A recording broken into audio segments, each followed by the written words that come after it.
Hi students, welcome to Anu educational studies. 5ನೇ ತರಗತಿ ಪರಿಸರ ಭಾಗ 1 ಪಾಠ 4 ಸಮುದಾಯ ಕ್ರೀಡೆಗಳು. ಹಿಂದಿನ ವಿಡಿಯೋದಲ್ಲಿ ನಾವು ಪಾಠ 3 ಸಮುದಾಯದ ಅಭ್ಯಾಸದಲ್ಲಿರುವಂತಹ ಎಲ್ಲ ಪ್ರಶ್ನೆಗಳಿಗೆ ಉತ್ತರಿಸಿದ್ದೇವೆ.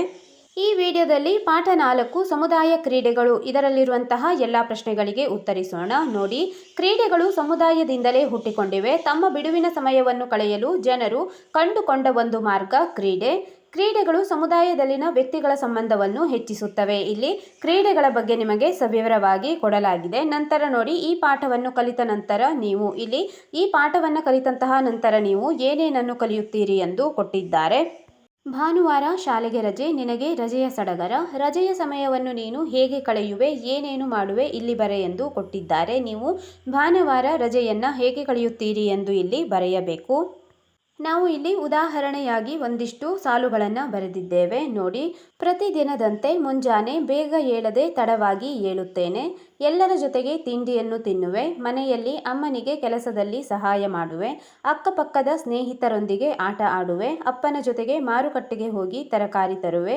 ಶಾಲೆಯಲ್ಲಿ ಕೊಟ್ಟ ಗೃಹಪಾಠವನ್ನು ಮಾಡುವೆ ಮತ್ತು ದೇವಸ್ಥಾನಕ್ಕೆ ಹೋಗುವೆ. ಇವುಗಳು ನಾವು ಬರೆದಿರುವಂತಹ ಸಾಲುಗಳಾಗಿದ್ದಾವೆ. ನೀವು ನಿಮ್ಮ ರಜೆಯನ್ನು ಹೇಗೆ ಕಳೆಯುತ್ತೀರಿ ಎಂದು ಕೂಡ ಇಲ್ಲಿ ಬರೆದುಕೊಳ್ಳಬಹುದು. ನಂತರ ನೋಡಿ, ಇವುಗಳಲ್ಲಿ ಯಾವುದರಿಂದ ನಿನಗೆ ತುಂಬ ಖುಷಿ ಸಿಗುತ್ತದೆ ಎಂಬುದನ್ನು ಗುರುತಿಸಿ. ಇದರಲ್ಲಿ ಆ ಆಟ ಇದೆಯೇ ಎಂದು ಕೇಳಿದ್ದಾರೆ. ಮುಂದಿನ ಪೇಜನ್ನು ನೋಡೋಣ.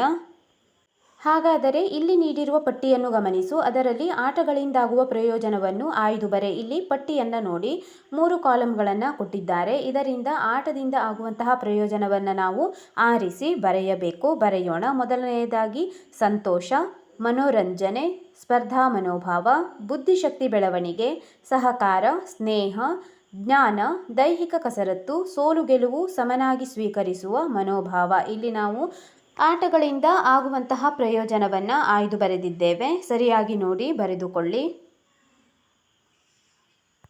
ಮುಂದೆ ನೋಡಿ, ಈ ಚಿತ್ರಗಳನ್ನು ಗಮನಿಸು. ಇವರು ಪ್ರತಿದಿನವೂ ತಪ್ಪದೆ ಇವುಗಳನ್ನು ಮಾಡುತ್ತಾರೆ. ಇವರು ಏನು ಮಾಡುತ್ತಿದ್ದಾರೆ ಎಂಬುದನ್ನು ಬರೆಯಿರಿ. ಇಲ್ಲಿ ಕೆಲವೊಂದಿಷ್ಟು ಚಿತ್ರಗಳನ್ನು ಕೊಟ್ಟಿದ್ದಾರೆ. ಈ ಚಿತ್ರಗಳಲ್ಲಿ ಅವರು ಏನು ಮಾಡುತ್ತಿದ್ದಾರೆ ಎಂದು ನಾವು ಪಕ್ಕದಲ್ಲಿ ಕೊಟ್ಟಿರುವಂತಹ ಸ್ಥಳದಲ್ಲಿ ಬರೆಯಬೇಕು. ಮೊದಲನೇ ಚಿತ್ರ ನೋಡಿ, ಇಲ್ಲಿ ಯೋಗಾಭ್ಯಾಸ ಮಾಡುತ್ತಿರುವ ಚಿತ್ರವನ್ನು ಕೊಟ್ಟಿದ್ದಾರೆ. ಪಕ್ಕದಲ್ಲಿ ಯೋಗಾಭ್ಯಾಸ ಎಂದು ಬರೆದುಕೊಳ್ಳಿ. ನಂತರ ನೋಡಿ, ಜಿಮ್ನ ಚಿತ್ರವನ್ನು ಕೊಡಲಾಗಿದೆ. ಜಿಮ್ ಅಥವಾ ಕಸರತ್ತು ಎಂದು ನೀವು ಬರೆದುಕೊಳ್ಳಬಹುದು. ಮುಂದಿನ ಚಿತ್ರ ನೋಡಿ, ಏರೋಬಿಕ್ಸ್ ಮಾಡುತ್ತಿರುವಂತಹ ಚಿತ್ರವನ್ನು ಕೊಟ್ಟಿದ್ದಾರೆ. ಏರೋಬಿಕ್ಸ್ ಎಂದು ಬರೆದುಕೊಳ್ಳಿ. ನಂತರ ಆಟ ಆಡುತ್ತಿರುವಂತಹ ಚಿತ್ರ. ಇಲ್ಲಿ ಅವರು ಫುಟ್ಬಾಲನ್ನು ಆಡುತ್ತಿದ್ದಾರೆ. ಆದ್ದರಿಂದ ಫುಟ್ಬಾಲ್ ಕ್ರೀಡೆ ಆಡುತ್ತಿರುವುದು ಎಂದು ನೀವು ಬರೆದುಕೊಳ್ಳಬೇಕು. ಮುಂದೆ ನೋಡೋಣ.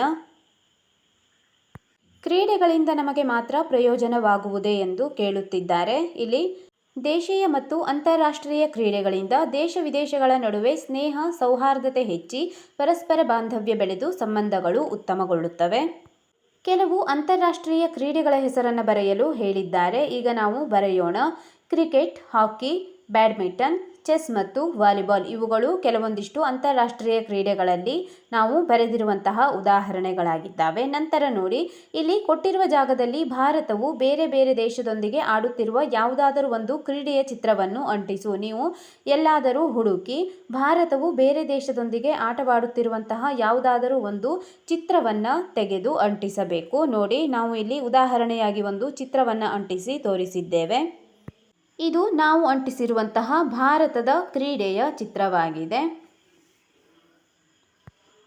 ಈ ಚಿತ್ರಗಳನ್ನು ನೋಡು. ಕೊಟ್ಟಿರುವ ಹೆಸರು ಪಟ್ಟಿಯ ನೆರವಿನಿಂದ ಅವುಗಳ ಹೆಸರು ಬರೆ. ಶಿಕ್ಷಕರ ಸಹಾಯ ಪಡೆ ಎಂದು ಹೇಳಿದ್ದಾರೆ. ಇಲ್ಲಿ ನೀವು ನಿಮ್ಮ ಶಿಕ್ಷಕರ ಸಹಾಯವನ್ನು ಪಡೆದು ಇಲ್ಲಿ ಕೊಟ್ಟಿರುವಂತಹ ಚಿತ್ರಗಳ ಹೆಸರನ್ನು ಬರೆಯಬೇಕು. ನೋಡಿ, ಮೊದಲನೇ ಚಿತ್ರ. ಇಲ್ಲಿ ಪರ್ವತವನ್ನು ಹತ್ತುತ್ತಿರುವಂತಹ ಚಿತ್ರವನ್ನು ಕೊಟ್ಟಿದ್ದಾರೆ. ಆದ್ದರಿಂದ ಪರ್ವತಾರೋಹಣ ಎಂದು ಬರೆದುಕೊಳ್ಳಿ. ನಂತರ ನೋಡಿ, ಇಲ್ಲಿ ಆಕಾಶದಿಂದ ಅಥವಾ ಆಕಾಶದಲ್ಲಿ ಹಾರುತ್ತಿರುವಂತಹ ಚಿತ್ರವನ್ನು ಕೊಟ್ಟಿದ್ದಾರೆ. ಆಕಾಶ ನೆಗೆತ ಎಂದು ನಾವು ಬರೆದುಕೊಳ್ಳಬಹುದು. ಮುಂದಿನ ಚಿತ್ರ ನೋಡಿ. ಇಲ್ಲಿ ಕೆಲವೊಂದಿಷ್ಟು ಮಕ್ಕಳು ಮತ್ತು ದೊಡ್ಡವರು ಸೇರಿ ನೀರಿನ ಮೇಲೆ ತೆಪ್ಪದಿಂದ ಸಾಗುತ್ತಿದ್ದಾರೆ. ಇದಕ್ಕೆ ನಾವು ತೆಪ್ಪದಾಟ ಎಂದು ಹೆಸರು ಕೊಡಬಹುದು. ನಂತರ ನೋಡಿ, ಇಲ್ಲಿ ಪರ್ವತ ಕಾಲು ಬಂಡಿ. ಪರ್ವತದಲ್ಲಿ ಒಬ್ಬವನು ಸೈಕಲನ್ನು ಚಲಾಯಿಸುತ್ತಿದ್ದಾನೆ. ಪರ್ವತ ಕಾಲು ಬಂಡಿ ಎಂದು ನಾವು ಕರೆಯುತ್ತೇವೆ. ಮುಂದಿನ ಚಿತ್ರ ನೋಡೋಣ. ಇಲ್ಲೂ ಕೂಡ ಒಬ್ಬವನು ಪರ್ವತವನ್ನು ಅಥವಾ ಬೆಟ್ಟವನ್ನು ಹತ್ತುತ್ತಿದ್ದಾನೆ. ಇಲ್ಲಿ ನಾವು ಇದಕ್ಕೆ ಪರ್ವತ ಚಾರಣ ಅಂದರೆ ಕಾಲುಗಳಲ್ಲಿ ಹತ್ತುತ್ತಿರುವುದರಿಂದ ಪರ್ವತ ಚಾರಣ ಎಂದು ನಾವು ತೆಗೆದುಕೊಳ್ಳಬಹುದು. ಇಲ್ಲಿ ಓದಿ ತಿಳಿ ಎಂದು ಕೊಟ್ಟಿದ್ದಾರೆ, ಇದನ್ನು ಓದಿಕೊಳ್ಳಿ. ನಾವು ಮುಂದಿನ ಪ್ರಶ್ನೆಗಳನ್ನು ನೋಡೋಣ. ಇಲ್ಲಿ ಕೆಲವು ಗ್ರಾಮೀಣ ಸಾಹಸ ಕ್ರೀಡೆಗಳ ಚಿತ್ರಗಳನ್ನು ನೀಡಿದೆ, ಅವುಗಳ ಹೆಸರು ಹಿರಿಯರ ಸಹಾಯದಿಂದ ಬರೆ. ಇಲ್ಲಿ ಕೆಲವೊಂದಿಷ್ಟು ಗ್ರಾಮೀಣ ಕ್ರೀಡೆಗಳ ಚಿತ್ರಗಳನ್ನು ಕೊಟ್ಟಿದ್ದಾರೆ, ಇವುಗಳ ಹೆಸರನ್ನು ನೀವು ನಿಮ್ಮ ಹಿರಿಯರ ಸಹಾಯದಿಂದ ಬರೆಯಬೇಕು. ನೋಡಿ, ಮೊದಲನೆಯದಾಗಿ ಇಲ್ಲಿ ಒಬ್ಬ ವ್ಯಕ್ತಿ ಗುಂಡನ್ನು ಎತ್ತುತ್ತಿದ್ದಾನೆ, ಆದ್ದರಿಂದ ಗುಂಡು ಎತ್ತುವುದು ಎಂದು ನಾವು ತೆಗೆದುಕೊಳ್ಳಬಹುದು. ಎರಡನೇ ಚಿತ್ರವನ್ನು ನೋಡಿ, ಈ ಆಟಕ್ಕೆ ಸಿಡಿ ಎಂದು ಹೆಸರಿದೆ, ಸಿಡಿ ಎಂದು ಬರೆದುಕೊಳ್ಳಿ. ಮೂರನೇ ಚಿತ್ರ, ಹಗ್ಗಗಳನ್ನು ಎರಡು ಗುಂಪಿನವರು ಜಗ್ಗುತ್ತಿದ್ದಾರೆ, ಇದು ಹಗ್ಗ ಜಗ್ಗಾಟ. ನಂತರ ನಾಲ್ಕನೇ ಚಿತ್ರ ಕುಸ್ತಿ ಆಡುತ್ತಿರುವಂತಹ ಚಿತ್ರವಾಗಿದೆ. ಐದನೇ ಚಿತ್ರದಲ್ಲಿ ಮಲ್ಲಕಂಬ ಎಂದು ಹೇಳಲಾಗುತ್ತದೆ, ಇದು ಮಲ್ಲಕಂಬ. ನಂತರ ದೋಣಿ ಸ್ಪರ್ಧೆ, ದೋಣಿಯನ್ನು ಓಡಿಸುವಂತಹ ಸ್ಪರ್ಧೆಯಾಗಿದೆ, ಇದು ದೋಣಿ ಸ್ಪರ್ಧೆ ಎಂದು ಬರೆದುಕೊಳ್ಳಿ. ನಿನ್ನ ಕುಟುಂಬದವರಿಗೆ ತಿಳಿದಿರುವ ಯಾವುದಾದರೂ ಸಾಹಸ ಕ್ರೀಡೆಯ ವಿವರಗಳನ್ನು ಸಂಗ್ರಹಿಸಿ ಇಲ್ಲಿ ಬರೆ. ನೀವು ಇಲ್ಲಿ ನಿಮ್ಮ ಕುಟುಂಬದವರಿಗೆ ತಿಳಿದಿರುವಂತಹ ಯಾವುದಾದರೂ ಒಂದು ಸಾಹಸ ಕ್ರೀಡೆಯ ವಿವರವನ್ನು ಬರೆಯಬೇಕಾಗಿದೆ. ಇಲ್ಲಿ ನೋಡಿ, ಉದಾಹರಣೆಯಾಗಿ ನಾವು ಕುಸ್ತಿಯ ಬಗ್ಗೆ ಬರೆದಿದ್ದೇವೆ. ಕುಸ್ತಿಯು ಆಯುಧಗಳನ್ನು ಉಪಯೋಗಿಸದೆ ಒಬ್ಬನೊಡನೆ ಇನ್ನೊಬ್ಬ ವ್ಯಕ್ತಿ ಸೆಣಸಿ ಗೆಲ್ಲುವ ಒಂದು ಪಂದ್ಯದ ಆಟ. ಕುಸ್ತಿ ಶರೀರದ ಎಲ್ಲ ಭಾಗಗಳಿಗೆ ವ್ಯಾಯಾಮ ಒದಗಿಸಿ ದೇಹವನ್ನು ಸಮ ಪ್ರಮಾಣದಲ್ಲಿ ಅಭಿವೃದ್ಧಿಗೊಳಿಸಿ ಧೈರ್ಯ, ಮುನ್ನುಗ್ಗುವ ಶಕ್ತಿಗಳನ್ನು ಕೊಟ್ಟು ಆತ್ಮವಿಶ್ವಾಸವನ್ನು ಬಲಪಡಿಸುತ್ತದೆ. ಇಲ್ಲಿ ನೀವು ನಿಮ್ಮ ಕುಟುಂಬದವರಿಂದ ಬೇರೆ ಕ್ರೀಡೆಯ ಹೆಸರುಗಳನ್ನು ಬೇಕಾದರೂ ಇಲ್ಲಿ ಬರೆದು ಅದರ ವಿವರಗಳನ್ನು ಸಂಗ್ರಹಿಸಿ ಬರೆಯಬಹುದು. ಇಲ್ಲಿ ನಾವು ಉದಾಹರಣೆಯಾಗಿ ಕುಸ್ತಿಯ ಬಗ್ಗೆ ಬರೆದಿದ್ದೇವೆ.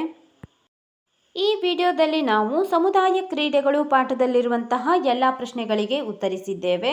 ಮುಂದಿನ ವಿಡಿಯೋದಲ್ಲಿ ಪಾಠ 5ರಲ್ಲಿರುವಂತಹ ಎಲ್ಲ ಪ್ರಶ್ನೆಗಳಿಗೆ ಉತ್ತರಿಸೋಣ. ನಮ್ಮ ಅನು ಎಜುಕೇಷನಲ್ ಸ್ಟಡೀಸ್ನಲ್ಲಿ 5ನೇ ತರಗತಿ ಪರಿಸರ ಅಧ್ಯಯನ ಭಾಗ 1ರ ಎಲ್ಲ ಪಾಠಗಳ ಅಭ್ಯಾಸದ ಪ್ರಶ್ನೋತ್ತರಗಳನ್ನು ಬಿಡಿಸಲಾಗುವುದು. ನೀವು ಎಲ್ಲ ಪಾಠಗಳ ಅಭ್ಯಾಸದ ಪ್ರಶ್ನೋತ್ತರಗಳಿಗಾಗಿ ನಮ್ಮ ಚಾನೆಲ್ನ ಪ್ಲೇಲಿಸ್ಟ್ 5ನೇ ತರಗತಿ ಪರಿಸರ ಅಧ್ಯಯನ ಭಾಗ 1 ಅಭ್ಯಾಸ ಪ್ರಶ್ನೋತ್ತರಗಳು ಇದನ್ನು ಗಮನಿಸಬಹುದಾಗಿದೆ.